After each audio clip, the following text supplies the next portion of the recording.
روزہ اتنا بڑا عمل ہے انسان کو نفع دینے والا، مسلمان کو فائدہ پہنچانے والا، کہ اس جیسا دوسرا کوئی عمل یہ حدیث میں حضور علیہ السلام نے بیان کی۔ اب روزہ اتنی بڑی سعادت ہے، اور کرنا کیا ہے؟ اللہ کے حکم سے کھانا پینا ہے۔ جس وقت اس نے کھانے سے روک دیا اس وقت رک جانا ہے، جس وقت اجازت دی ہے اس وقت کھا لینا ہے، لیکن نفع اتنا ہوگا کہ حضور فرماتے ہیں اس جیسا دوسرا عمل ہی کوئی نہیں، اتنا فائدہ مند کام ہے۔ روزے بڑی غنیمت ہے، رمضان المبارک کا مہینہ بڑی سعادت ہے۔ آپ اندازہ فرمائیے کہ نبی پاک علیہ السلام نے حضرت سلمان فارسی رضی اللہ تعالیٰ عنہ فرماتے ہیں رمضان سے ایک دن پہلے خطبہ دیا تھا باقاعدہ، اور ہمیں حضور نے رمضان کی عظمتوں سے آگاہ کیا۔ رمضان المبارک سعادت افروز گھڑیاں ہوتی ہیں، اس کا لمحہ لمحہ برکت ہوتا ہے، اس کی ایک ایک ساتھ خدا کا انعام لے کے آتی ہے۔ رمضان المبارک کی ایک ایک گھڑی بخشش، مغفرت، اللہ کی عطا، اللہ کا کرم، اللہ تبارک و تعالیٰ کی رحمتوں سے بھرپور ہوتی، ایسے جیسے چاروں جانب خدا کی رحمت کا می برس رہا ہوتا ہے۔ بس جن کی جھولیاں پھیلی ہوئی ہوں گی اور جن کے دامن کھلے ہوئے ہوں گے وہ اپنے دامن رحمت الہی سے بھرپور کر لیں گے۔ لیکن سادی سی بات ہے بھائی، جو آدمی سویا رہے، غافل رہے، اٹھ کے اپنے کمرے کا دروازہ ہی نہ کھولے تو سورج جتنا مرضی چمک رہا ہو اسے کوئی فائدہ حاصل ہوتا نہیں، اسے کوئی روشنی نصیب ہوتی نہیں، کیونکہ وہ تو اٹھا ہی نہیں، جاگا ہی نہیں، بیدار ہی نہیں ہوا۔ صبح کی آب و ہوا بڑی ٹھنڈی ہوتی ہے، بڑی صحت افزا ہوتی، لیکن اگر کوئی لوگ غافل ہی رہے اس میں اور صبح اٹھے ہی نہ، سیر کرے ہی نہ، فجر کو نکلے ہی نہ، اس کی غفلت اس پر طاری رہے، تو جتنا مرضی صبح کا سویرا ہو، جتنی مرضی راحتیں اور رحمتیں ہوں، اسے اس سے نفع حاصل ہوتا وہ تو اسی کو ہوگا جو اٹھے گا، آنکھ کھولے گا۔ تو اچھی طرح سمجھ لیجئے گا، رمضان المبارک کی سعادتیں اتنی بڑی ہیں، برکتیں اتنی زیادہ ہیں کہ حضور علیہ السلام نے فرمایا نفل کا ثواب فرض کے برابر، فرض کا ثواب 70 گنا بڑھا کے دیا جائے گا۔ لیکن اگر کوئی غافل کا غافل ہی رہا، اس بیچارے کا موبائل رمضان میں بھی بند نہیں ہوا، لا یعنی بے مقصد بے معنی چیزیں، لغویات اور عبث چیزوں میں اس نے رمضان بھی گزار دیا، تو سعادتیں تو برس رہی تھیں، سورج تو نور کا چمک رہا تھا، روشنی تو پھیل گئی، سعادت افروز گھڑیاں تو آ چکی تھیں، پر اس نے اپنی آنکھ کو ہی نہیں کھولا، غافل کا غافل رہا۔ تو اسے کچھ میسر آ سکتا، کچھ غفلت دور کرنی پڑے گی۔ اب دیکھیے ہمارے ہاں محفل ہوتی ہے، لوگ گلیاں سجانی شروع کرتے ہیں ایک یا دو دن پہلے۔ کسی گھر میں شادی ہوتی ہے تو لوگ گھر کا آنگن، صحن، چھت اور سامنے والی دیوار سجانا شروع کرتے ہیں 2-3 دن پہلے، اس سے زیادہ نہیں۔ بڑی خاص بھی کوئی محفل ہو تو 1-8 دن پہلے لائٹنگ لوگ کرتے ہیں کہ پتہ چلے یہاں ذکر رسالت مآب صلی اللہ تعالیٰ علیہ وسلم کیا جائے گا اور یہاں حضور کے تذکار کیے جائیں گے۔ 2-4 دن پہلے اگر کہیں لائٹنگ ہو جائے تو لوگ کہتے ہیں یار کوئی کمال ہی بات ہے کہ اتنے دن پہلے یہاں اتنی روشنیاں نظر آ رہی ہیں، کوئی انفرادی کام ہے، اس پر نظر جاتی ہے۔ آپ ذرا رمضان کی شان تو دیکھیں، حضور فرماتے ہیں سارا سال جنت سجائی جاتی ہے،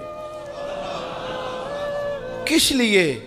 حضور فرماتے ہیں رمضان المبارک کے لیے، سارا سال جنت سجا دی جاتی ہے، اس کو تیار کیا جاتا ہے رمضان کی سعادت افروز گھڑیوں کے لیے، ان مقدس ایام کے لیے جو لے کر رمضان سایہ فگن ہوتا ہے، اس کے لیے پورا سال جنت کو سجایا جاتا ہے، تزئین و آرائش کی جاتی ہے۔ اور رمضان آتا ہے تو کریم کے کریمانہ فیصلے ہونے شروع ہو جاتے ہیں۔ کریمانہ فیصلے، ایک کریمانہ فیصلہ ہوتا ہے کہ دوزخ کے دروازے بند کر دو اور جنت کے سارے ہی دروازے کھول دو، اس کو راستہ کیا گیا ہے۔ پھر آپ کو پتہ ہے ایک انوکھی بات بھی آپ سے کرنی ہے. قانون نافذ کرنے والے اداروں کو نا مجرموں کا پتہ ہوتا ہے. ان کو پتہ ہوتا ہے کس جگہ کچھ فسادی لوگ ہیں.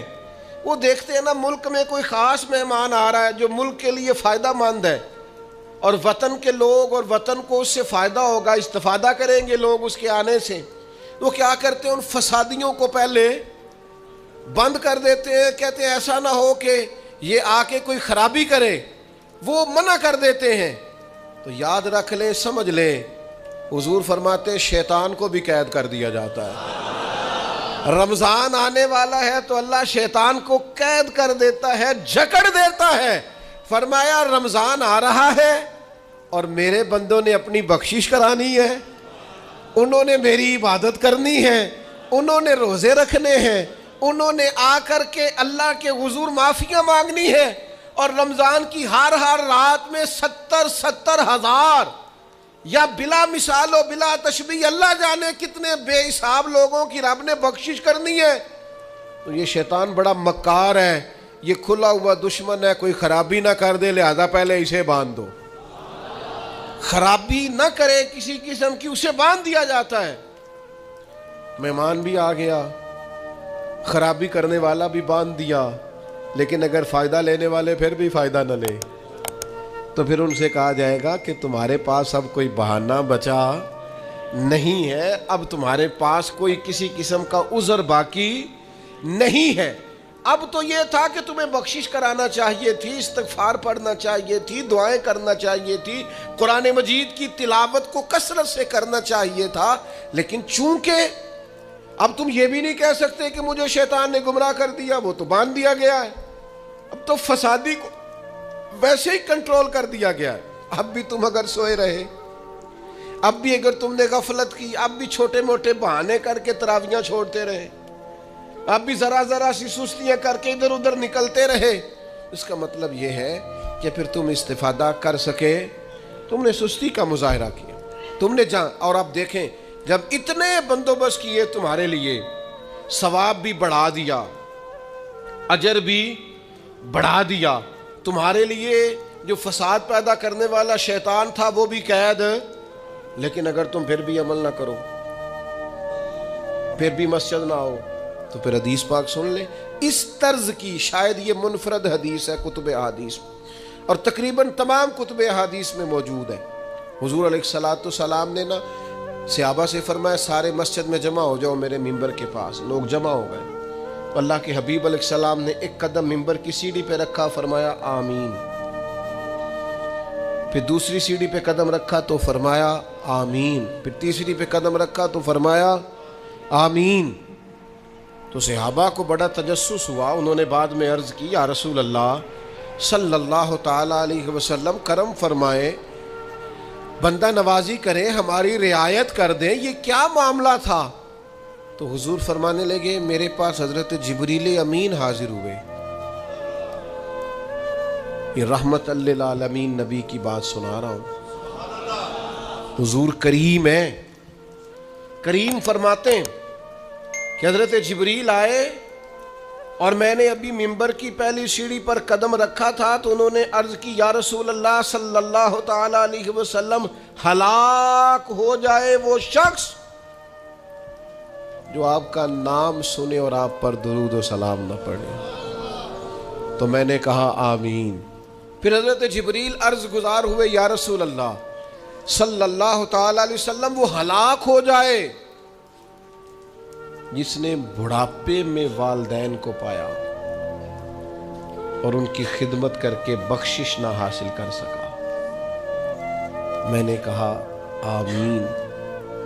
اور کریم فرمانے لگے پھر حضرت جبریل نے عرض کی یا رسول اللہ ہلاک ہو جائے وہ شخص جس کو زندگی میں رمضان ملا, جس کو اس ماہ نور و سرور شہر رمضان الذی انزل فیہ القرآن, رمضان کا وہ مہینہ جس میں ہم نے قرآن نازل کیا, جس کو ماہ مبارک, ماہ نور و سرور, ماہ طیب, ماہ مبارک رمضان ملا, پھر وہ اپنی بخشش نہ کرا سکا, وہ ہلاک ہو جائے.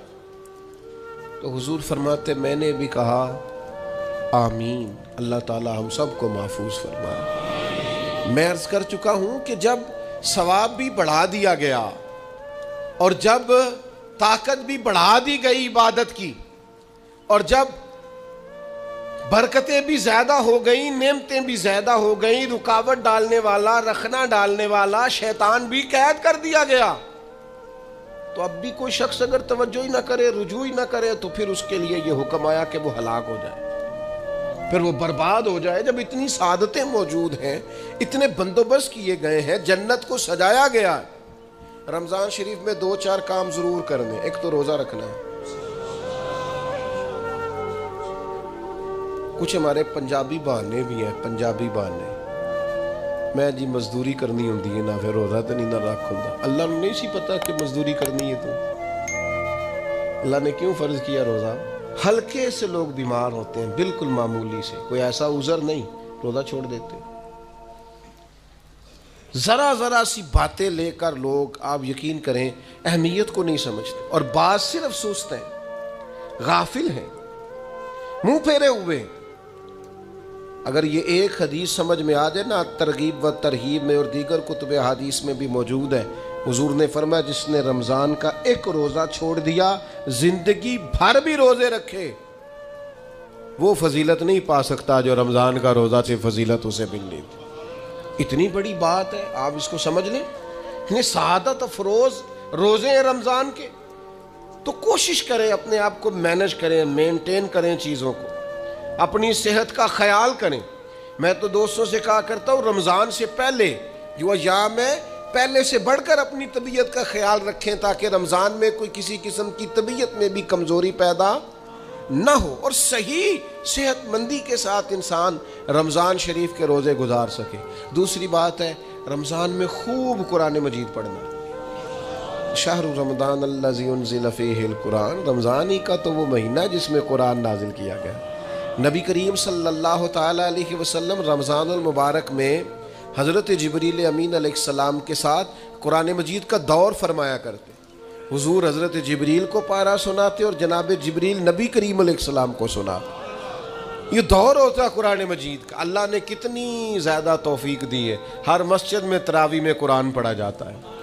تھوڑی ہمت کریں، تھوڑی کوشش کریں۔ ہمارے بزرگ فرمایا کرتے تھے، ایک پارہ گھر میں پڑھا کرو قرآن مجید کا، تاکہ تمہیں دیکھ کے بچے بھی پڑھیں، اور ایک پارہ مسجد میں تلاوت کیا کرو، اور ایک رات کو تراویح میں 3 پارے روز قرآن مجید کے ہو جائیں گے، تو انشاءاللہ تعالی رمضان ختم ہوگا تو 3 قرآن پاک بھی ختم ہو جائیں گے۔ یہ ارادہ کریں، یہ پروگرام بنا، خوب قرآن مجید سے دلچسپی پیدا کریں۔ تیسرا کام رمضان میں جو کرنے والا وہ ہے کثرت سے استغفار۔ کچھ غلطیاں نا ہم کرنا نہیں چاہتے، ہم سے ہو جاتی ہیں۔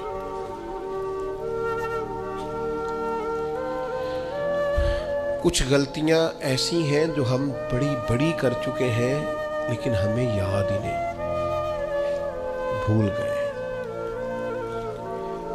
کچھ خطائیں ہم سے ایسی سرزد ہوتی ہیں جو لاشعوری میں ہو جاتی، ہمیں سمجھ ہی نہیں ہوتی کہ یہ خطا ہے اور اتنی بڑی ہے۔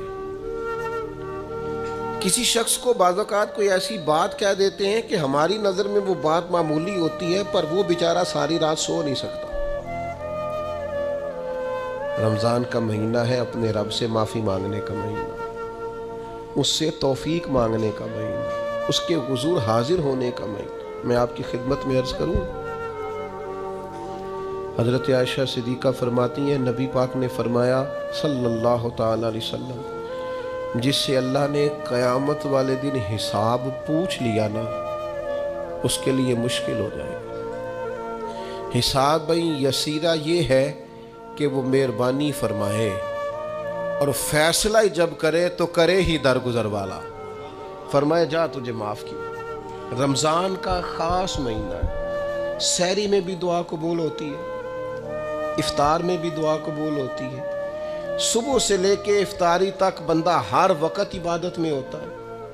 تراویح کے بعد بھی دعائیں مانگے تو وقت قبولیت کا ہے۔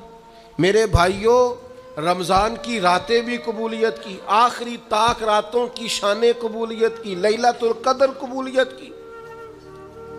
اس دفعہ جھک نہ جائیں اس کی بارگاہ میں سجدے میں، رو رو کے معافی مانگ نہ لیں اس سے۔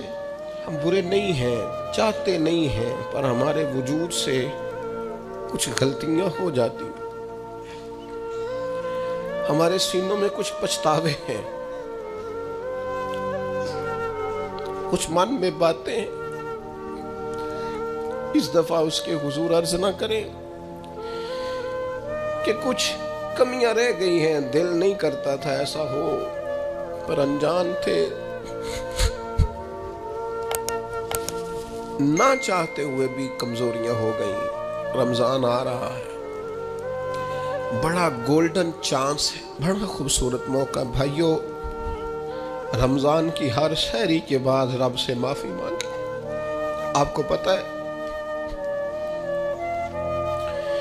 اتنی بڑی امت مسلمہ لیکن ہر گلی میں کمزور ہے، ہر جگہ رسوائیاں ہمارے ساتھ چمٹی ہوئی ہیں، ہم چاہ کے بھی اپنے بھائیوں کی مدد نہیں کر سکتے۔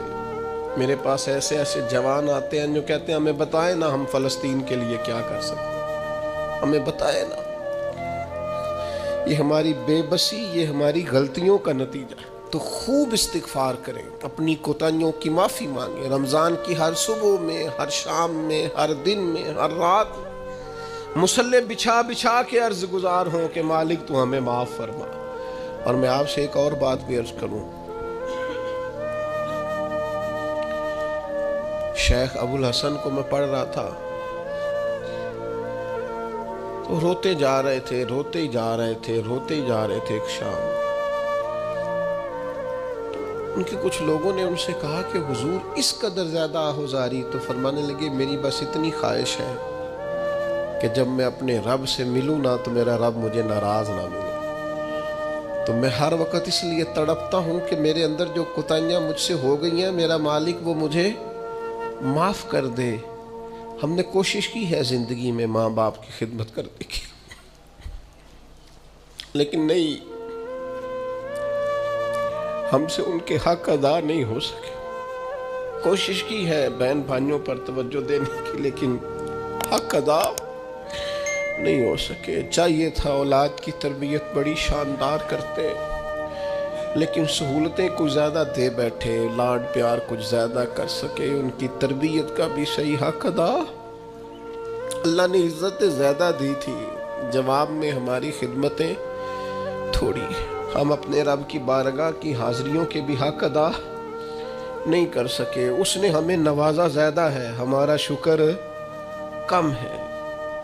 ہم اس کا حق ادا کرنے کا کام یہ ہے میرے بھائیوں کہ رمضان میں خوب استغفار کریں۔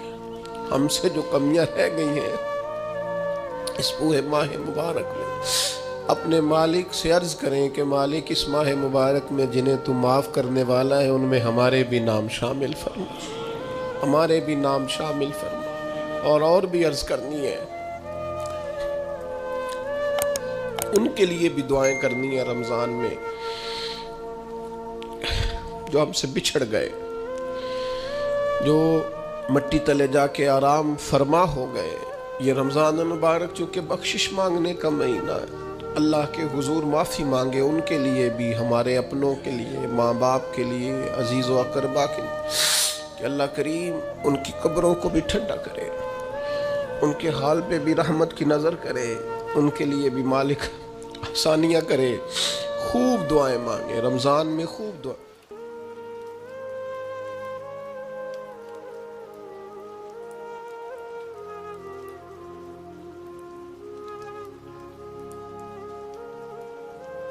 رمضان شریف میں 3-4 چیزوں کا خاص خیال رکھنا ہے ہم نے، خاص۔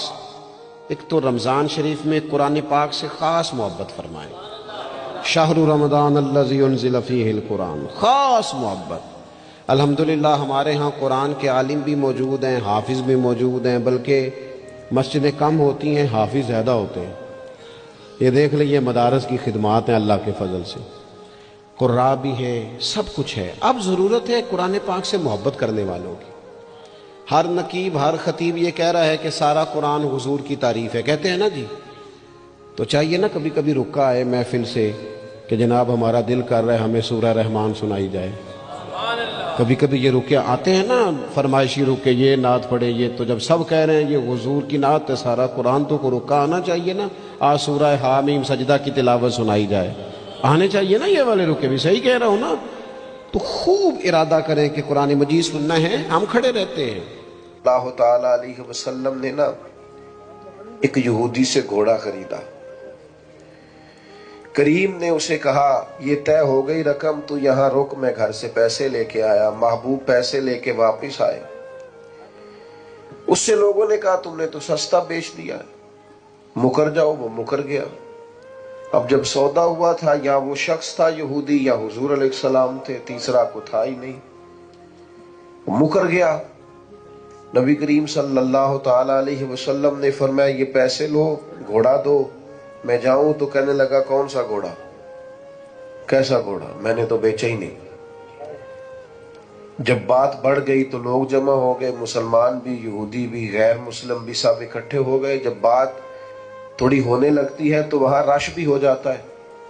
لوگ جمع ہوئے تو ہماری پنچایتوں میں بھی آپ نے دیکھا ہوگا کہ لوگ ایک بات کر دیتے ہیں، کہتے ہیں فلانا بندہ کہہ دینا اگر تو میں یہ کام کر دوں گا.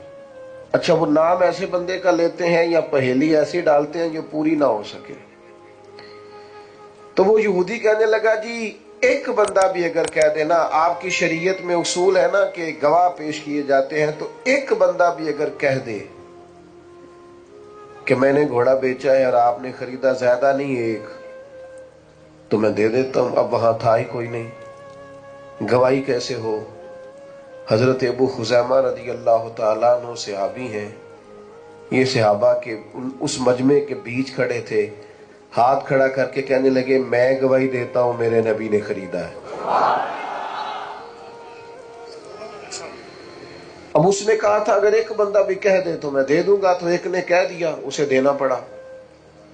گھوڑا دے دیا، پیسے لیے، وہ چلا گیا. تو محبوب کریم علیہ السلام فرمانے لگے خزیمہ تم نے تو دیکھا ہی نہیں.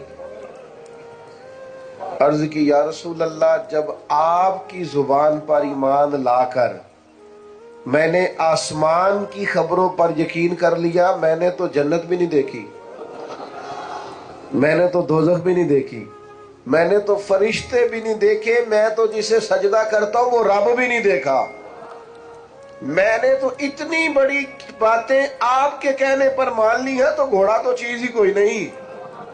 اللہ کو مان لیا ہے آپ کے کہنے پر، گویا تو گھوڑا تو کوئی چیز ہی نہیں. جب یہ مضبوطی ایمان نصیب ہو کہ جو حضور فرما دے حق اور سچ ہے، یہ ہمیں صحابہ نے سکھایا کہ محبوب کی زبان سے جو نکل آئے.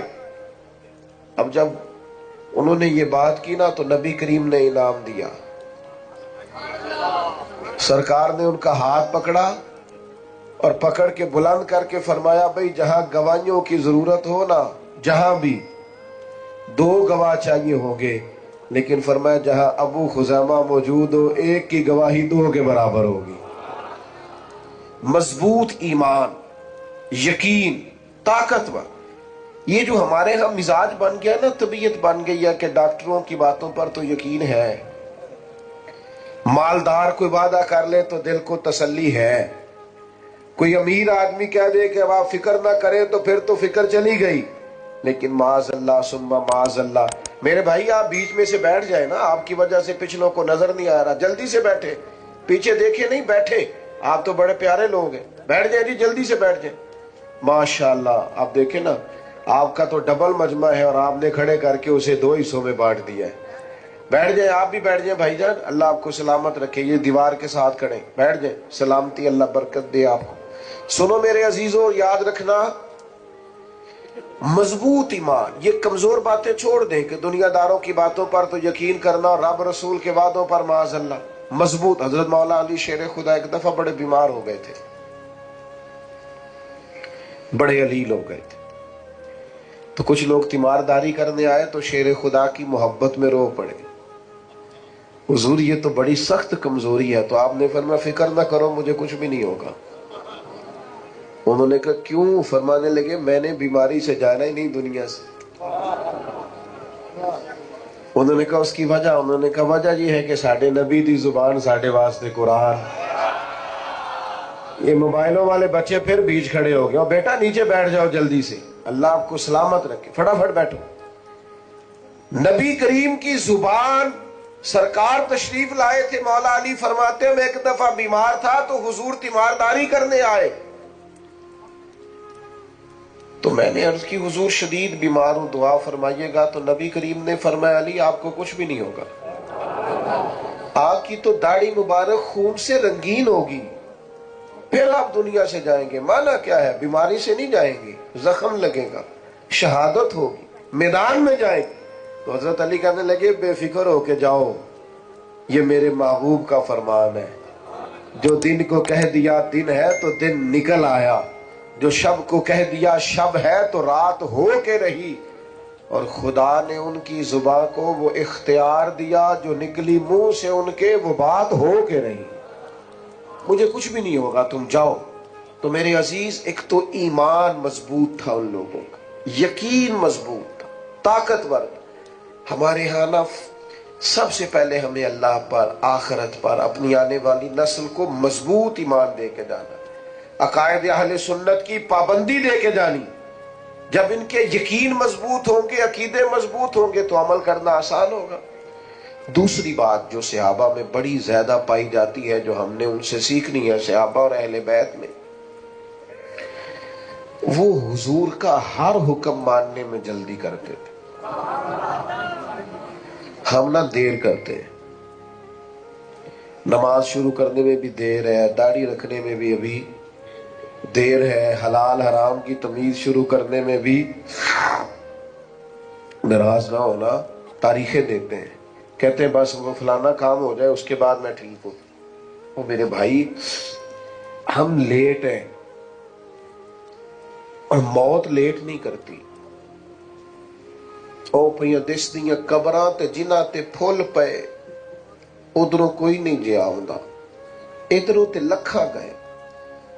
موت بالکل اپنے وقت پہ آتی ہے، لیٹ نہیں ہوتی۔ ہم لیٹ ہیں، عمل کرنے میں لیٹ ہیں، داڑیاں سفید ہو رہی ہیں میری طرح کے لوگوں کی، اور عمریں اوپر ہو رہی ہیں، بچے جوان ہو رہے ہیں، لیکن ہم توجہ نہیں کر رہے کہ وقت ہمارے ہاتھوں سے ریت کی طرح نکلتا جا رہا، ہمیں خیال ہی نہیں آ رہا، ہم وہ ذوق نہیں پیدا کر رہے کہ ہمیں جلد از جلد عمل کی طرف بڑھنا چاہیے۔ چھوڑو بیٹا، اذان سنیں جی سارے تو صحابہ لیٹ نہیں تھے، وہ ان کو جلدی تھی کہ حضور کا حکم آیا ہے، جلدی جلدی مانو، جلدی جلدی، لیٹ نہ کرو۔ حضرت سیدنا انس بن مالک رضی اللہ تعالیٰ عنہ فرماتے ہیں ایک صحابی اپنی چھت پر تھے، دیواریں اونچی کر لی تھی اور چھت تعمیر کر رہے تھے مکان، تو قریب سے ایک دوسرے صحابی گزرے تو انہوں نے پوچھا کہاں سے آ رہے ہو؟ میں تو جلدی آ گیا تھا مسجد سے، تم کہاں سے آ رہے ہو؟ کہا میں بیٹھا تھا حضور کی خدمت میں۔ تو کہا کوئی نئی آیت تو نہیں آئی؟ انہوں نے کہا آیت تو آئی ہے۔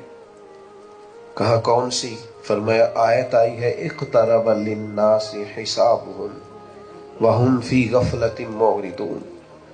اللہ فرماتا ہے لوگوں کے حساب کا وقت قریب آ گیا ہے، اور وہ بھی غافلوں میں، غفلت میں منہ پھیرے ہوئے۔ کہتے ہیں یہ آیت سنا کے وہ صحابی آگے بڑھے تو پیچھے سے کسی کے گرنے کی آواز آئی، پلٹ کر دیکھا تو وہ جو چھت پہ تھے انہوں نے چھلانگ لگا دی۔ کہا مکان نہیں بنانا؟ فرمایا اب کون سا مکان، آپ نے خود ہی تو آیت سنائی ہے کہ حساب کا وقت آ گیا، اب حضور کی بارگاہ میں جاؤں گا۔ وہ جلدی کرتے تھے، عمل کرنے میں جلدی، فٹافٹ کرتے تھے، لیٹ نہ ہو جائیں، جلدی کریں۔ فاستبقوا الخیرات، نیکیوں میں ایک دوسرے سے آگے بڑھ جاؤ، لیٹ نہ ہو جانا، وہ جلدی کرتے تھے۔ ہم نیکی کے معاملے میں لیٹ ہیں، دنیا کے معاملے میں جلد باز ہیں۔ پتہ چل جائے فلاں ہمارا کام دنیاوی جلدی ہونے لگا تو دوڑتے ہیں۔ صحابہ، حضرت جابر ابن عبداللہ فرماتے ہیں بخاری میں موجود ہے، صحابی کھجور کھا رہے تھے، کھجور کھا رہے تھے، احد کا میدان تھا، عرض کرنے لگے یا رسول اللہ صلی اللہ تعالی علیہ وسلم اگر میں اس میدان میں شہید ہو جاؤں تو کہاں جاؤں گا؟ تو میرے کریم نے فرمایا اللہ اپنے فضل سے جنت دے گا. جتنی کھجور کھائی تھی کھا لی، باقی منہ سے نکال دی. تلوار لی، میدان میں گھس گئے، جہاد کیا، شہید ہو گئے. معنی کیا ہے؟ کہتے میں جنت میں جانے میں اتنی دیر بھی نہیں کرنا چاہتا جتنی کھجور کھانے میں دیر لگتی ہے. او میرے بھائیوں، لیٹ بڑے ہیں. صحابہ نے جلدی کی، جلدی، اسی لیے لاکھوں مربع میل پر حکومت کی انہوں نے. وقت کو ضائع نہیں کیا. وہ موبائل لے کے بیٹھے ہیں، وہ سو رہے ہیں، وہ گپے لگ رہی ہیں، وہ کھانے کھانے جا رہے ہیں، وہ سیر کرنے جا رہے ہیں. یہ ان کے پاس ٹائم نہیں تھا. وقت فرصت ہے، کہاں کام ابھی باقی ہے. نور توحید کا اتمام ابھی باقی ہے. ان لوگوں نے کام کیا ہے. وہ حضور کا حکم ماننے میں جلدی کرتے تھے. ہم لیٹ ہو گئے ہیں. اٹھ فریدا ستے آؤ، داڑھی آ گئی پور، اگا تے نیڑے آ گیا تے پچھا تے رہ گئی دور. تے کدے اٹھ نہ فریدا ستیا تے چاڑو دے نہ مسیت. اوے تو ستے رب جاگدا تیری ڈاڈے نال پریت. اٹھ نہ فریدا ستیا تے چل میلا ویکھن جا. او متے کوئی مل جائی بخشیا تے تم ہی بخشیا جا. او لیٹ ہیں بھائی، ہم لیٹ ہیں. ہم نہ بہانے کرتے ہیں. آپ ان لوگوں کی زندگیاں دیکھیں، انہیں جلدی ہے، آگے بڑھنا ہے اور تیزی سے دین کا کام کرنا ہے اور میدان میں نکلنا ہے اور جدوجہد کرنی ہے. ہم لیٹ ہیں، ہم سمجھتے نہیں چیزوں کو. ہم حضور کے غلام ہیں نا. جلدی جلدی بولیں. تو غلام غلامی کرتے ہیں کہ بہانے کرتے ہیں؟ بولتے نہیں. آپ ناراض ہیں. آپ نے غلام رکھا، خادم رکھا ہوا ہو، آپ نے غلام ملازم. آپ اسے کہیں جا دکان سے دوڑ کے چینی لے آ، وہ کہے جلدی کیا ہے، ٹھہر کے لے آؤں گا. قبول ہے؟ تو یہ تسی آنکھو کہ میں روز یہاں تو نماز شروع کرنی. ایک قبول ہے. عمرہ کارما پھر میں نیکیاں، یہ قبول ہے. آپ کہیں خادم سے کہ جناب لو یہ 10 کلو آٹا لے آؤ، تو وہ آپ سے کہے جناب 10 کلو کیا کرنا ہے، کیا ضرورت ہے، پہلے دانائی بتائیں. تو آپ بتائیں گے؟ غلام حکمتیں نہیں پوچھتے، وہ تو غلامی کرتے ہیں. امام احمد بن حنبل غلام خرید کے لائے تو فرمایا تیرا نام کیا ہے؟ کہنے لگا سونیا غلاموں کے نام نہیں ہوتے. اوئے ہوئے، آپ کسی کو بھی آواز دیں گے میں سمجھوں گا میرے آقا نے بلایا ہے. فرماتے اس کی پہلی بات پر ہی مجھے وجد ہو گیا. میں نے پوچھا کھائے گا کیا؟ کہنے لگا حضور غلاموں کے نخرے نہیں ہوتے. بیٹا آپ نہ کرو، یہ ادھر سامنے بیٹھتے اگر آپ کو یہ کام کرنا. آپ توجہ میری بات پر رکھیں. اللہ آپ کو سلامتی عطا کرے. نام کیا ہے؟ حضور جس نام سے کھاؤ گے کیا؟ تو فرمایا حضور جو آپ کہیں گے کھا لوں گا، غلاموں کے نخرے نہیں ہوتے. تو امام صاحب کہتے ہیں تیسری بات پوچھی، میں نے کہا کوئی کمرہ پسند کر لو، کہاں رہو گے؟ کہنے لگا حضور جہاں آپ کہیں گے. فرماتے میں نے کہا سینے سے لگ جا، تو آزاد ہے، تو غلام تو نہیں، تو آقا بننے کے قابل ہے. تیری سوچ بڑی نکھری ہوئی ہے نا، تیرا انداز بڑا انوکھا ہے، تیری طرز بڑی عمدہ ہے. بٹھا دیں جی، بٹھا دیں. نبی پاک صلی اللہ تعالیٰ علیہ وسلم جمعہ پڑھا رہے تھے. یہ ابھی تھوڑا تھوڑا مجھے کہنا پڑ رہا ہے نا، آپ یہ نہ کریں، آپ بیٹھ جائیں، آپ بات سنیں، وہ الگ بات ہے. کچھ مان لیتے ہیں، کچھ جو ہوتے ہیں وہ ذرا زیادہ سیانے ہوتے ہیں، نہیں بھی کئی دفعہ سنتے بات. تو سرکار جمعہ پڑھا رہے تھے، توجہ ہے آپ کی میری بات پر. تو حضور نے جمعہ پڑھاتے پڑھاتے ایک بندے سے فرمایا بیٹھ جاؤ. ایک سے کہا، ایک قبیلہ بنو غنم میں تھے، ابھی ان کے کان میں آواز گئی، وہ وہیں بیٹھ گئے. ایک مسجد کے دروازے میں تھے، کان میں آواز گئی وہیں. ایک ابھی اس کونے میں تھے، کان میں آواز گئی وہیں.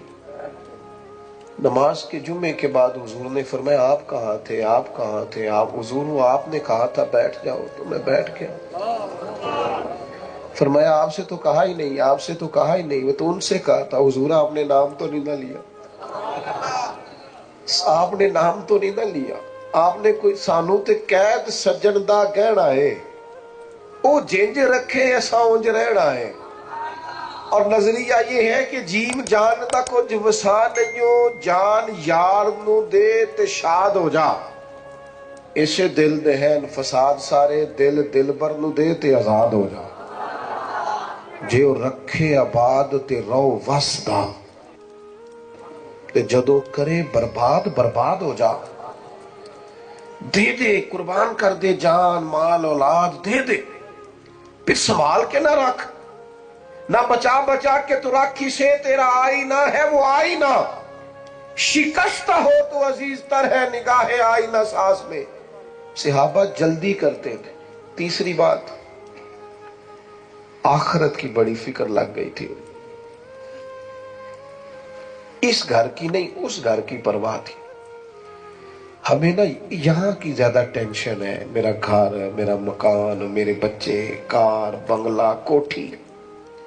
صبح کے اٹھے ہم، جو سویرے 5 بجے 5:15 اٹھ گیا تھا نماز کے لیے، وہ بتائے نا اس وقت سے لے کر اب تک دنیا کے لیے کتنے کام کیے اور اپنی آخرت کے لیے کتنے کام کیے۔ ہم کیا کرتے ہیں؟ آخرت کا مزاج اللہ کہتا ہے قرآن مجید میں وَالْآخِرَةُ خَيْرٌ وَأَبْقَىٰ، آخرت تمہارے لیے بہتر بھی ہے اور باقی رہنے والی بھی ہے۔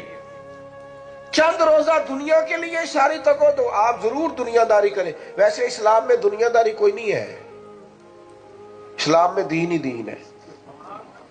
ناراض ہو گئے ہو؟ نہیں ہے، کورے ہیں کچھ دوستہ میں کافی زیادہ ہے۔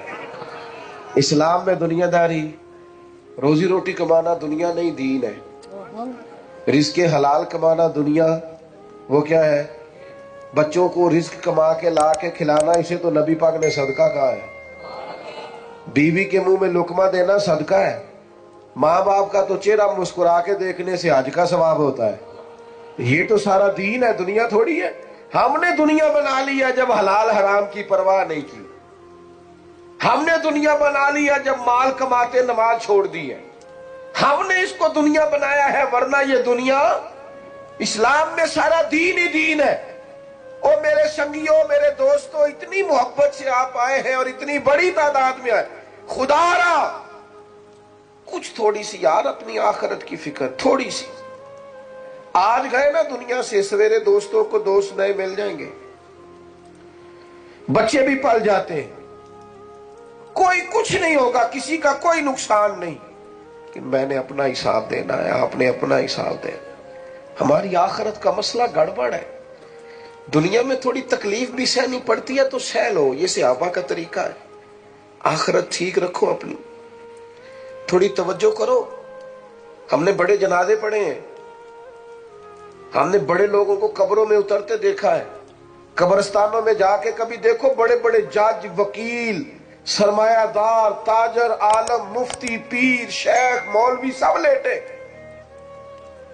اور کسی کا لحاظ نہیں، جب وقت آئے گا جانا ہے۔ تھوڑی دنیا مشکل میں بھی گزارنی پڑتی ہے تو گزار لو، اپنی آخرت کو نقصان نہ ہونے دینا۔ حضرت مولا علی شیر خدا فرماتے ہیں کچھ لوگ دنیا کے بندے ہوتے ہیں، کچھ آخرت کے۔ دنیا کے بندے نہ بننا، آخرت کے بندے بننا۔ میں باتیں زیادہ کر نہیں سکتا، اذان ہو گئی ہے، سب نے نماز کی طرف بڑھنا ہے، بس بات سمیٹنے کی طرف جا رہا ہوں۔ فکر آخرت، ہماری قبر اشر ٹھیک ہو۔ میں دوستوں سے، یہ دوست دوڑتے ہیں نا ہاتھ چومنے کے لیے، فوٹو کھینچنے کے لیے، آپ جتنے بیٹھے ہیں میں آپ سب سے زیادہ گنہگار ہوں۔ میں کوئی عاجزی نہیں کر رہا، میں صحیح کہہ رہا ہوں، پتہ سارا ہے سردار نو کیتیاں کا۔ آہا، کسی کی غلطیوں کا تو شک ہوتا ہے، اپنا تو بندے کو پاک ہوتا ہے۔ اس لیے زیادہ گنہگار ہے کہ ہماری ذمہ داریاں زیادہ ہیں، تو مجھے کئی دفعہ لگتا ہے کہ ہم سے پوری نہیں ہو پا رہی، جو لوگ ہمیں سمجھتے ہیں وہ ہم کر نہیں پاتے، اس لیے اپنے آپ کو زیادہ غلطی پر شمار کرتے۔ او خدا کے بندو، کوئی فائدہ نہیں آپ کو، کم از کم میری طرح کے بندے کے آپ ہاتھ چومے پیچھے بھاگے، ہماری کوئی بات مانے، آپ کوئی ایک آدھ بات مانے تاکہ ہمارے گناہ معاف ہو، رب قیامت میں کہے تیری وجہ سے بندہ مسجد گیا تھا، جا تجھے معاف کیا۔ لیکن ہم نے ساری زندگی تصویروں کا رٹا ہی نہیں چھوڑا، ساری زندگی ہم نے یہی نہیں چھوڑا کہ فوٹو کسی طریقے بن جائے۔ باہر نکلو اب ان چیزوں سے۔ اپنی آخرت کے لیے والآخرۃ خیر وابقا. یہ حدیث سنا کے اپنی بات مکمل کروں گا اور اس کو آپ نے یاد رکھنا ہے. ایک خاتون بخاری شریف میں موجود ہے، نبی پاک کے پاس آئی اور وہ مرگی کی مریضہ تھی. یا رسول اللہ مرگیاں دعا کر دے. اور آئی اس دروازے پہ ہے جہاں بس تھوڑا لعاب دہن لگتا ہے اللہ شفائیں عطا کر دیتا ہے. لمبی بات ہی کوئی نہیں، ذرا بس لعاب. اوہو ہو، حضرت عبداللہ ابن عتیق کی پنڈلی ٹوٹ گئی، صحیح بخاری میں ہے. حضور نے لعاب دہن لگایا، شفا ہو گئی. اس پر درجنوں دلائل میں دے سکتا ہوں پر وقت نہیں. اس نے کہا یا رسول اللہ مجھے مرگی ہے دعا کر دے. تو حضور تو سب کے لیے دعا کرتے، لعاب دہن لگاتے، پر آج عقیدہ سمجھایا امت کو. حضور نے فرمایا اگر تو کہے تو دعا کرتا ہوں اللہ شفا دے گا، اور اگر کرے صبر. معنی کیا ہے؟ مرگی کے ساتھ ہی گزارا کرے. پھر کیا ملے گا؟ تو حضور فرماتے ہیں پھر جنت ملے گی. سودا ہونے لگا ہے. سچی گل ہے کہ ساڈا ہوئے نا گوڈا پیڑ کردا تے پیر صاحب آکھن شفا کے جنت، یہاں کا اجر کے وہاں کا. مثال دے رہا ہوں سمجھانے کے لیے، ویسے تو جنت کا وعدہ سرکار ہی کریں گے جس سے کریں گے. بھائی شفا کے آخرت کا اجر تو اسی کہنے ہیں جی تسی گوڑے دا کچھ کرو نا. صحیح کہہ رہا ہوں. یہ صحابہ نے عقیدہ دیا. صحابہ اور اہل بیت کا دن منانے بیٹھے ہیں نا. یہ عقیدہ دیکھو. حضور نے فرمایا اگر صبر کرے، گویا مرگی کے ساتھ ہی گزارا کرے، تو میں کروں گا دعا، رب جنت دے گا. اس بی بی نے ایک منٹ نہیں لگایا سوچنے پہ، کہنے لگی سونیا گویا ہو جائے گا گزارا، آپ دعا کرے اللہ جنت ہی عطا کرے.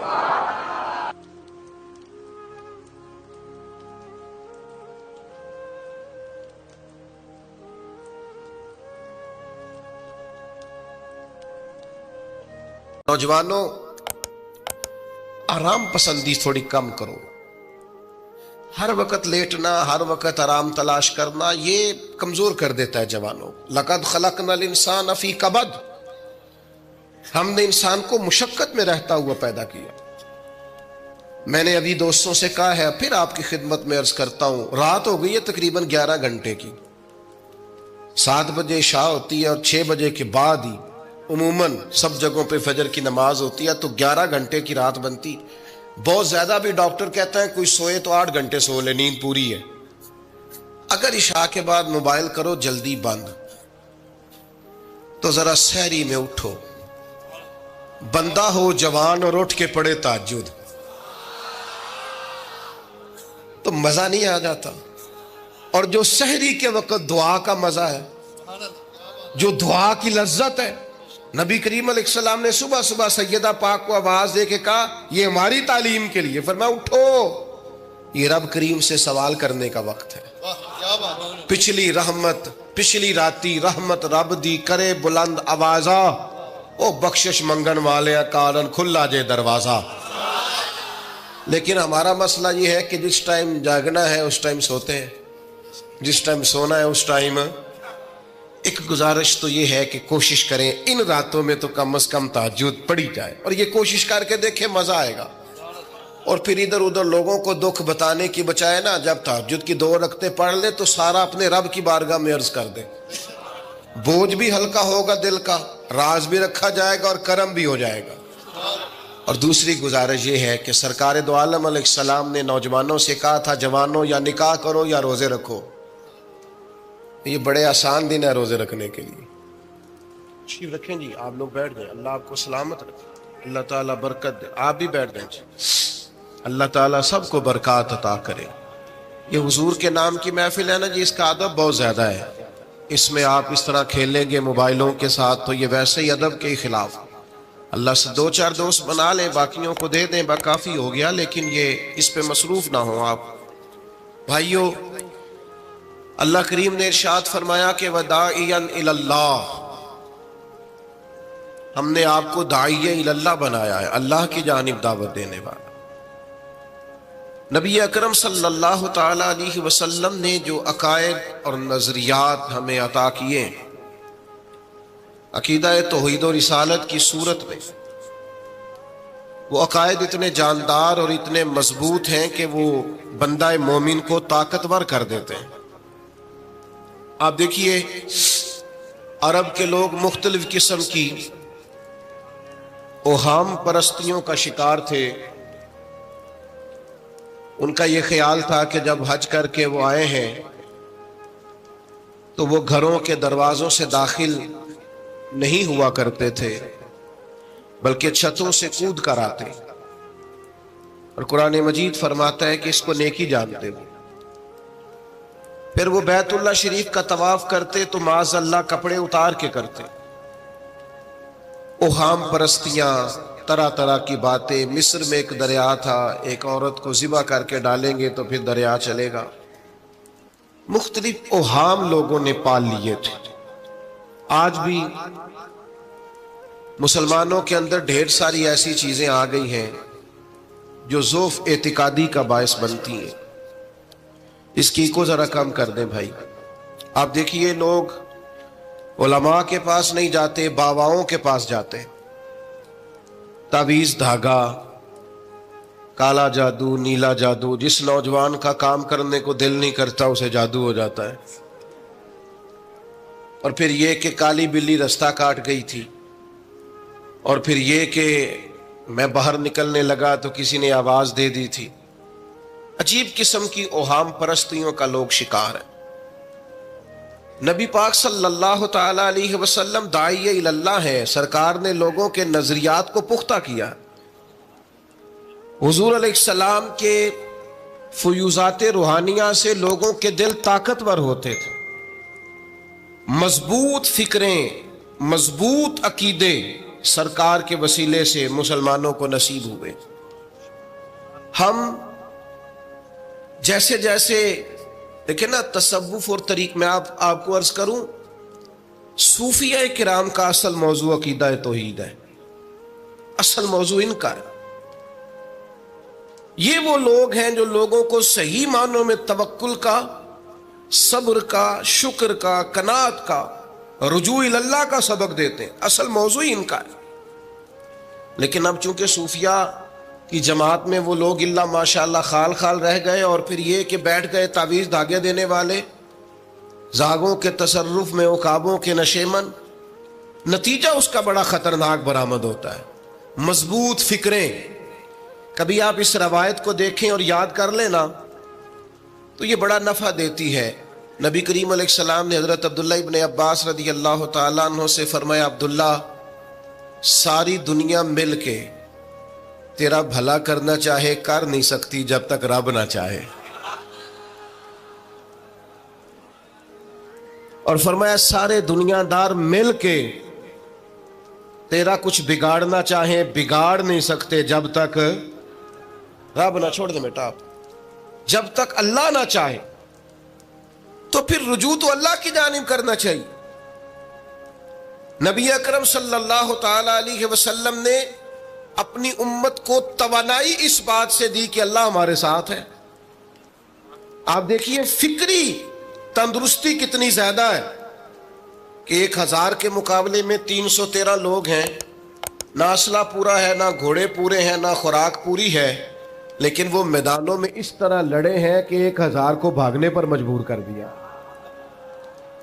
وہ ابو جہل نے جب کہا نا جاسوسوں سے کہ جاؤ پتہ کر کے آؤ، تو انہوں نے آ کے کہا وہ تو 313 لوگ ہیں، بچے بھی ہیں، بوڑھے بھی ہیں، چیز کوئی نہیں پاس۔ تو ابو جہل کہنے لگا پھر تو انہیں گھوڑوں کی پشتوں پر باندھ کے مکے لے جائیں گے، وہاں جا کے دیکھیں گے کیا کرنا ہے۔ تو جاسوس کہنے لگا سردار اگلی بات بھی سننا، ہیں تو 313 لیکن جان ہتھیلی پہ رکھ کے آئے ہیں۔ جس کے خیمے کے پاس سے گزرے ہیں شہادت کی دعا مانگتے دیکھا ہے، ان کی آنکھوں سے چمکتی ہوئی روشنی اور ان کے لفظوں سے پھوٹتا ہوا ولولہ اور ان کی آوازوں سے نکلتا ہوا دبدبا کسی جگہ بھی انہیں کمزور نہیں ہونے دیتا، ان کے اندر کہیں بھی کوئی کمزوری نہیں آنے دیتا۔ غریبی کا نام لے کے سارا دن پریشان ہونا، غریبی کا نام لے کے اپنے آپ کو مظلوم ثابت کر کے لوگوں کو مدد پر اکسانا، بندہ مومن کا یہ طریقہ نہیں ہے۔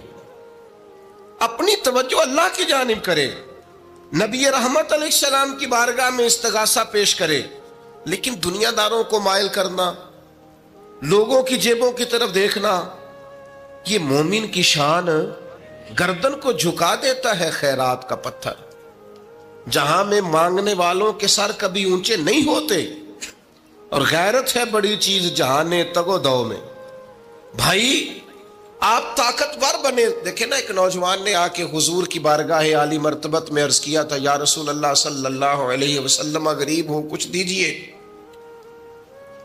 حضرت جابر ابن عبداللہ رضی اللہ تعالیٰ عنہ فرماتے ہیں، ہم نے حضور سے بڑا کچھ سنا، یہ لفظ نہیں، لفظ لا، یعنی میرے پاس نہیں ہے، یہ ہم نے حضور سے سنا ہی نہیں۔ ایسا کوئی محبوب کہیں ہوگا نہ کہیں ہے، بیٹھا ہے چٹائی پہ مگر عرش نشیں ہے، اور ملتا نہیں کونین کو کیا کیا تیرے در سے، بس ایک لفظ نہیں ہے جو تیرے لب پہ نہیں ہے۔ اور یہ فاضل بریلوی رحمت اللہ علیہ کا انداز بھی دیکھیے، کہتے ہیں واہ کیا جود و کرم ہے شہ بطحا تیرا۔ اور یہ ذرا دیکھیے شعری ذوق دیکھیے، واہ کیا جود و کرم ہے شہ بطحا تیرا، نہیں سنتا ہی نہیں، نہیں۔ کیا انداز ہے! اب یہ کیسی زبان ہے اور کیسا یہ محاورے کا استعمال ہے، جو شعری ذوق رکھتے ہیں وہ سمجھیں۔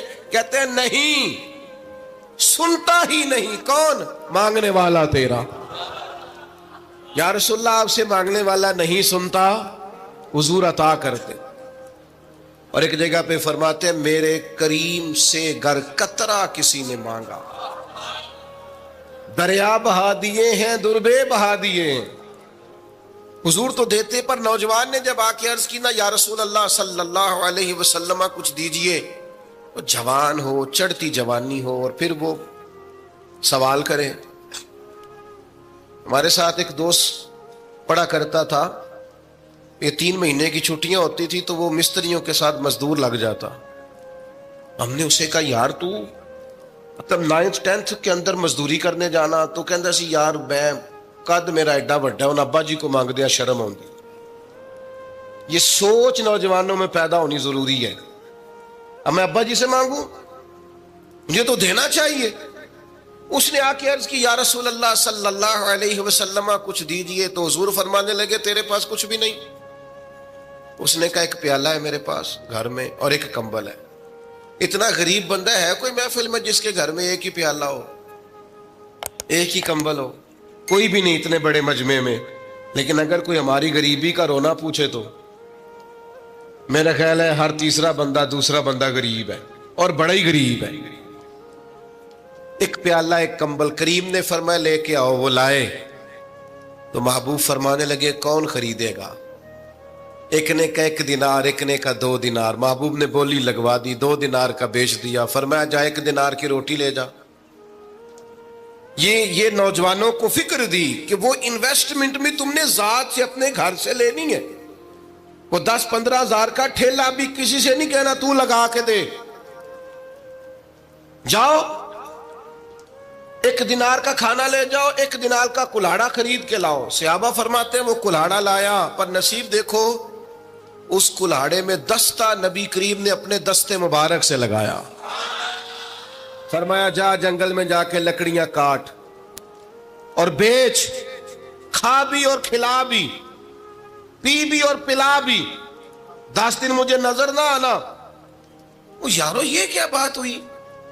مایوس رہنا، کمزور رہنا، فلانے نے میرے ساتھ تعاون نہیں کیا تو میں پیچھے رہ گیا، فلانے نے ہاتھ نہیں پکڑا۔ تو اپنی دنیا آپ پیدا کر، اگر زندوں میں خود جد و جہد کر، میدان میں اتر، ہمت کر۔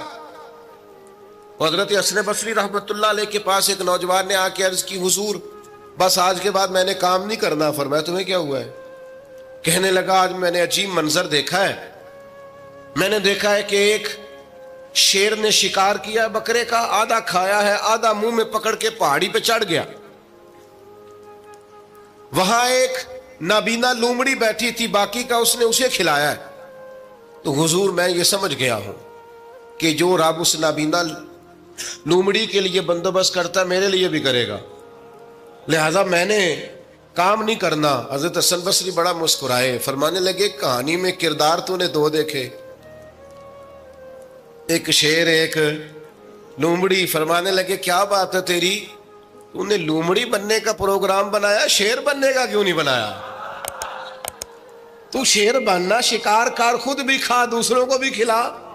یہ کیا بات ہوئی؟ امت کے جوان فائلیں لیے دفتروں کے چکر لگاتے اور اپنی بغل میں کاغذات لیے امبیسیوں کے پھیرے کاٹتے اور ایجنٹوں سے سوال کرتے کہ مجھے ملک سے باہر جانا ہے، کیا طریقہ ہے؟ یہاں رہ کے بھی محنت ہو سکتی ہے، اپنی مٹی پہ چلنے کا سلیقہ سیکھو، سنگ مرمر پہ چلو گے تو پھسل جاؤ گے۔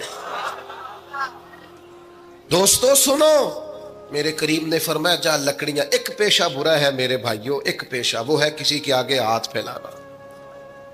باقی دنیا میں کوئی پیشہ برا جو ٹھیلا لگاتا ہے اور مالٹے بیچتا ہے اور سیب بیچتا ہے، بڑا عزت والا آدمی، یہ شارٹ کٹ چھوڑ دو، دوسروں پہ بھروسہ کرنا چھوڑ دو۔ وہ شاعر ایک بیٹھا تھا نا، شاعر مجھ سے ناراض نہ ہو جائیں، تو کئی دفعہ وہ شعر و شاعری میں بھی ان کی حالت بڑی خستہ ہو جاتی ہے۔ جن دنوں لوگ پتلے کپڑے پہنتے ہیں، بعض شاعروں نے ان دنوں میں بھی موٹی چادر لی ہوئی ہوتی ہے۔ تو ایک جگہ بیچارہ بیٹھا تھا کونے میں، اللہ ماشاءاللہ سب کی بات نہیں، تو حالت ایسی خستہ تھی، ایک بندہ 5 روپے پھینک گیا، تو تھا خوددار، بڑی تکلیف کو اٹھا اپنے پیسے، تو اس نے کہا آپ کی حالت بتا رہی ہے، آپ کو ضرورت ہے۔ اس نے کہا ضرورت پڑی تو اللہ رسول سے مانگوں گا، تیرے سے کیوں مانگوں گا؟ شعر بڑا قیمتی کہا، اس نے کہا یہ آرزوئے کرم اور میں آپ سے کروں، یہ آرزوئے کرم اور میں آپ سے کروں، یہ بھیک اس کو دیجئے جس کا خدا نہ ہو۔ میں تو وارث ہے میرے اللہ رسول، میں کو لاوارث ہوں کہ تیرے سے مانگتا پھروں؟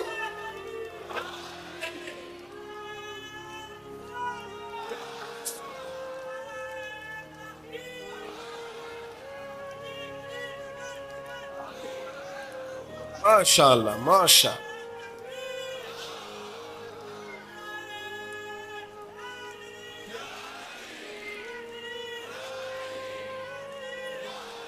بس ہم سمجھے ہماری قیمت وصول ہو گئی۔ اگر خودداری پر نوجوان نعرے لگانے لگ گئے تو پھر تو بات بن گئی، لگتا ہے محنت کا ارادہ بن گیا ہے۔ انشاءاللہ تعالی کشکول ٹوٹنے کا ٹائم آ گیا ہے، کرم کی برکھا برسے گی، یہی ملت کا جوان قیادت کرے گا۔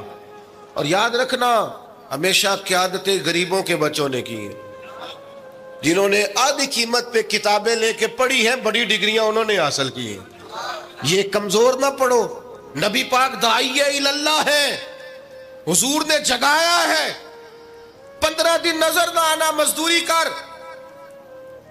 وہ نوجوان 15 دنوں کے بعد آیا، اب تیرا حال کیا ہے؟ اس نے کہا حضور پہلے ایک پیالہ تھا نا، اب سارے گھر کے برتن بن گئے، پہلے ایک بستر تھا، اب سارے گھر کے بستر۔ اور نوجوانوں، ہم نے سہارا بننا ہے۔ ماں سے کہنا ہے اب تو نے آنسو نہیں بہانے، تیرا پتر بڑا ہو گیا ہے۔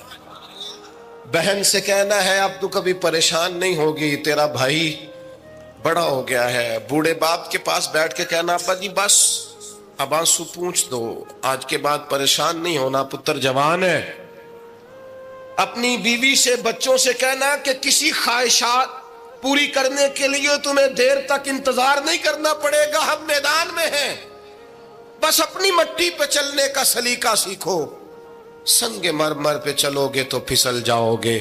نبی پاک نے محنت کو سپورٹ کیا ہے، مشقت کو سپورٹ کیا۔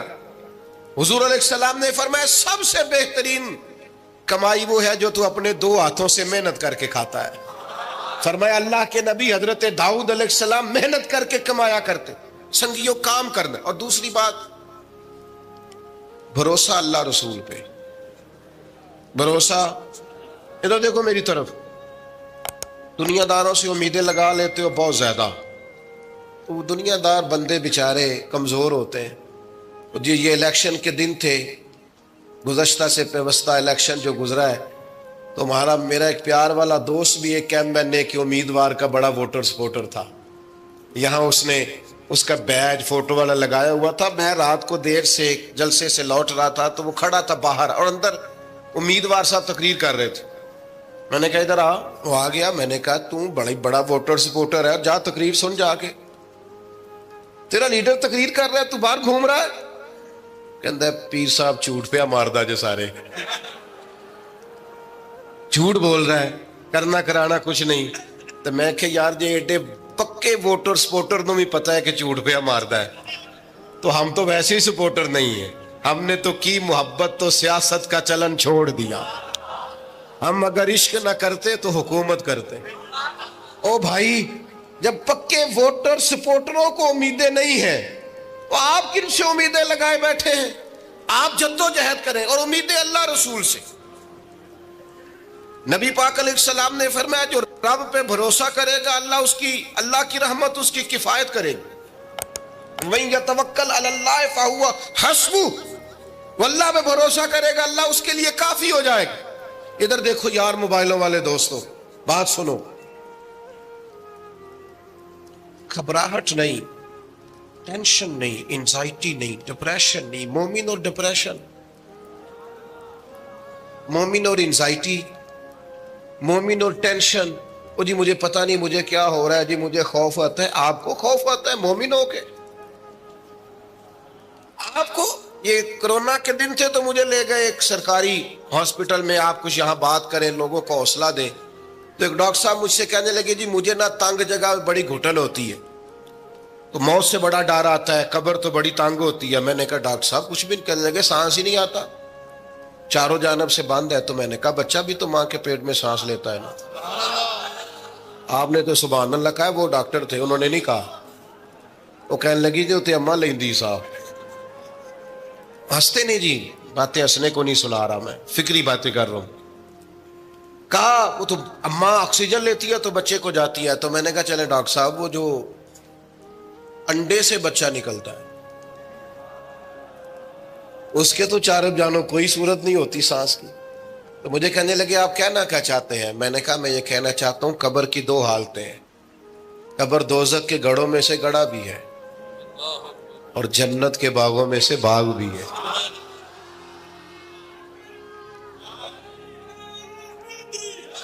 سنو یار, اللہ آپ کو خوش رکھے. ماشاءاللہ. سنیں جی سنیں. میں نے کہا اگر کسی کا یہ ذہن بن جائے کہ مرنے کے بعد میں نے باغ میں جانا ہے, ایک منٹ کے لیے سوچو نا یار. یعنی ادھر قبر بند ہوئی تو نیچے باغ, اور باغ بھی معمولی نہیں, جنت کے باغوں میں سے باغ. اور باغ ایسا شاندار جس میں آنکھ کھلی تو پہلی زیارت ہی مدینے والے محبوب کی. آج پھولے نہ سمائیں گے کفن میں آسی, آج کی رات ہے ان سے ملاقات کی رات. وہاں جانے سے خوف آتا ہے. مومن خوف ٹینشن, مومن کو ایک ہی خوف ہے اللہ کا, رب سے ڈرتا ہے, اللہ کے سامنے کھڑے ہونے سے ڈرتا ہے. باقی مسائل کا خوف کرنا, غربت کا خوف کرنا, لوگوں سے ڈرنا, یہ نکل آئے آپ اس ٹینشن سے. رب جس کو عزت دے اس کی چھین کوئی نہیں سکتا. اللہ جسے رزق دے اس کے ہاں آنے سے روک سکتا کوئی نہیں روک سکتا. طاقتور ہو کے زندگی گزارے. نبی کریم علیہ السلام نے اپنی امتیوں کو مضبوط فکریں دی, توانائیاں دی ہیں. آپ غور کریں نا, حضور ایک جنگ سے واپس لوٹ رہے تھے, صحابہ بھی ساتھ تھے. ادبن صحابہ کرام علیہم رضوان ذرا دور دور ہٹ کے لیٹ گئے, ادبن. یہ بھی میرے دوست نے سیدنا صدیق اکبر کے نام کا نعرہ لگایا نا, دن بھی سیدنا صدیق اکبر کے. بس میں اس وقت عنوان ان کا نہیں ہے, اتنی بات کرتا ہوں کہ دنیا میں ایک فلسفہ بیان ہوتا ہے کہ جو زیادہ قریب رہتے ہیں وہ زیادہ ادب نہیں کرتے, اور یہ کوئی غلط بات نہیں, ایسا ہوتا ہے اکثر. جو زیادہ قریب ہوتے ہیں وہ زیادہ مؤدب. لیکن حضرت صدیق اکبر کا کمال یہ ہے انہوں نے دنیا کے سارے فلسفے ہی غلط کر دیے. قریب بھی سب سے زیادہ وہی تھے اور ادب والے بھی سب سے زیادہ وہی تھے. فلسفہ ہی غلط قرار دے دیا. لوگوں کو بتایا ہے کہ محبت رسول کی باری آئے تو فلسفے بدل جایا کرتے ہیں. قرب بھی سب سے زیادہ ہے اور ادب بھی سب سے زیادہ ہے. بس بیان ہو کس زبان سے مرتبہ صدیق اکبر کا کہ محبوب خدا محبوب ہے صدیق اکبر کا, اور لٹایا راہ حق میں گھر کئی بار اس محبت سے کہ لٹ لٹ کر حسن گھر بن گیا صدیق اکبر کا. لٹ لٹ کے حسن گھر بن گیا صدیق اکبر. تو صحابہ ادبن ذرا سرکار سے تھوڑا سا سائیڈ پہ ہو کے لیٹ گئے. نبی کریم علیہ السلام نے اپنی تلوار درخت کی ٹہنی سے لٹکائی اور کریم بھی آرام فرما ہوئے. اچانک ایک کافر آیا, اس نے تلوار سرکار کی نکال لی. دیکھا حضور اکیلے اور پاس اسلحہ بھی نہیں ہے, تو حضور پر تلوار تان کے کہنے لگا اب آپ کو مجھ سے کون بچائے گا. نہیں, آپ زیادہ توجہ کریں بات پر, کون بچائے گا. یعنی آپ یوں سمجھ لیں کہ بندہ گھر میں سویا ہوا ہو تو اچانک اسے آواز آئے کہ چھت پہ کچھ چل رہا ہے. آپ کو اپنی مثال دے رہا ہوں, آپ کو اپنے آپ کو سمجھانے کے لیے, وہاں کے لیے نہیں. تو پتہ چلے نا چھت پہ کچھ چل رہا ہے تو بہت سارے لوگ ایسے ہوتے ہیں ان کے تکیے کے نیچے سے موبائل بھی نہیں نکلتا, اتنا ڈر جاتے ہیں, بالکل پریشر کے نیچے آ جاتے ہیں. یعنی ڈاکٹر نے کہہ دیا جی آپ کی رپورٹیں بتاتی ہیں کہ مشکل ہے آپ بچیں, تو کچھ تو ڈاکٹر کی بات سن کے فوت ہو جاتے ہیں, اور کچھ کہتے ہیں تیری رپورٹیں ٹھیک ہوں گی پر ہوگا وہ جو میرا رب چاہے گا. یہ طاقت سرکار نے دی ہے اپنے غلاموں کو. اس نے تلوار اٹھائی, کہنے لگا آپ کو کون بچائے گا. تو محبوب کے چہرے پہ اطمینان, اور وہ جو اللہ نے میرے محبوب علیہ السلام کو روب دیا ہے, محبوب اسی حالت میں زیر لب مسکرائے اور فرمایا مجھے کون بچائے گا, مجھے میرا اللہ بچائے گا.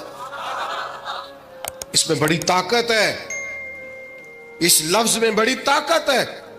کو مشکل آئے تو تعلقات نہ لڑایا کرو, وہ فائلوں میں رکھے کارڈ نہ نکالا کرو کہ فلانے کو فون کرتا ہوں. کبھی بھی مشکل آئے تو سب سے پہلے مصلی بچھایا کرو, اللہ کے حضور حاضری دیا کرو, طاقتور ہو جاؤ. نبی کریم علیہ السلام نے فرمایا مجھے میرا اللہ بچائے گا. بس یہ لفظ کہے وہ کانپا, تلوار گری, کریم مسکرائے, تلوار اٹھائی, فرمایا لو بھی مجھے تو اللہ نے بچا لیا, تو بتا تجھے کون بچائے گا.